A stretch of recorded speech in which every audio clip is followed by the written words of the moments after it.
Saking menganggap pentingnya NU ini, sebetulnya pertemuan Pak Prabowo dengan tokoh-tokoh NU ini sudah jauh hari direncanakan.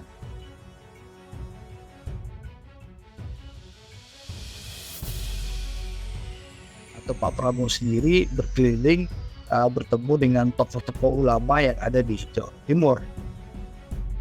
Tetapi kalau Prabowo menggandeng Erick Thohir dan kita tahu Erick Thohir, maka ya di situ suara menjadi rebutan. NU itu adalah sungguh-sungguh selalu membela bangsa dalam keadaan kritis atau genting. Gara-gara NU, suara Prabowo semakin mencuat. Membutuhkan dan terus berkomunikasi bagaimana representatif suara NU terus mendukung Pak Prabowo. Menuju perhelatan Pilpres 2024 terasa semakin panas. Dukungan dari berbagai segmen masyarakat menjadi krusial dan salah satu capres yang tengah memanen dukungan adalah Prabowo Subianto. Dalam pertarungan politik yang semakin sengit, Prabowo mendapat angin segar dari mayoritas warga Nahdlatul Ulama NU, organisasi Islam terbesar di Indonesia. Dukungan ini bukan hanya sekedar angin lalu, melainkan dapat berdampak signifikan pada elektabilitas Prabowo.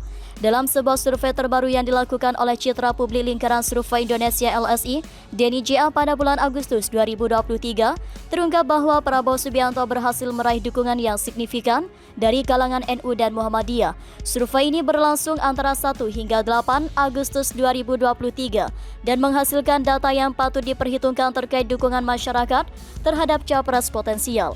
Menurut Hanggoro Doso Pamungkas, Direktur LSI Denny JA, hasil survei tersebut menunjukkan bahwa Prabowo Subianto unggul di kalangan pemilih NU dan Muhammadiyah.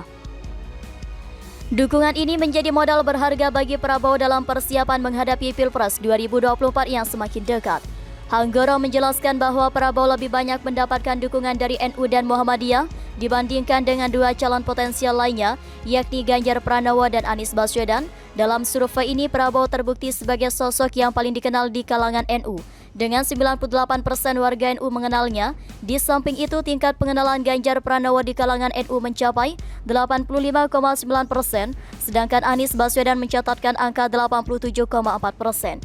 Ini menandakan bahwa Prabowo memiliki popularitas yang lebih tinggi di kalangan NU. Dalam simulasi 3 nama yang mencakup Prabowo, Ganjar Pranowo, dan Anies Baswedan sebagai calon presiden, mayoritas pemilih NU memilih Prabowo sebagai capres yang mendapatkan banyak dukungan. Prabowo berhasil meraih dukungan sebanyak 36,2% dari warga NU, sementara itu Ganjar Pranowo mendapatkan dukungan sebanyak 35,5%, sementara Anies Baswedan hanya mendapatkan 17,9% dari total suara. Hal ini mengindikasikan bahwa Prabowo bersaing ketat dengan Ganjar Pranowo di kalangan NU, meskipun dengan keunggulan yang tipis. Pada tingkat nasional, Prabowo juga mendapatkan dukungan kuat dari kalangan NU yang dapat menjadi modal penting dalam persiapan menghadapi Pilpres 2024.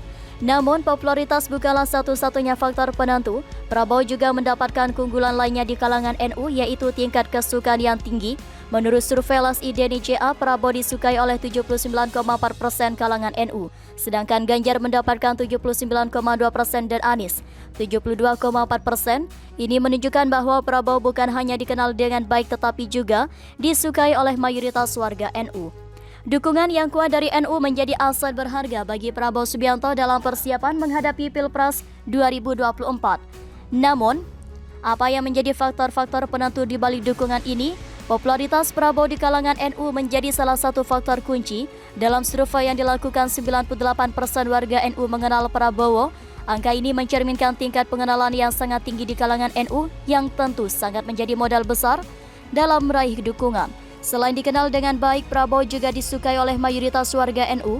Menurut survei LSI Denny JA, sekitar 79,4% kalangan NU.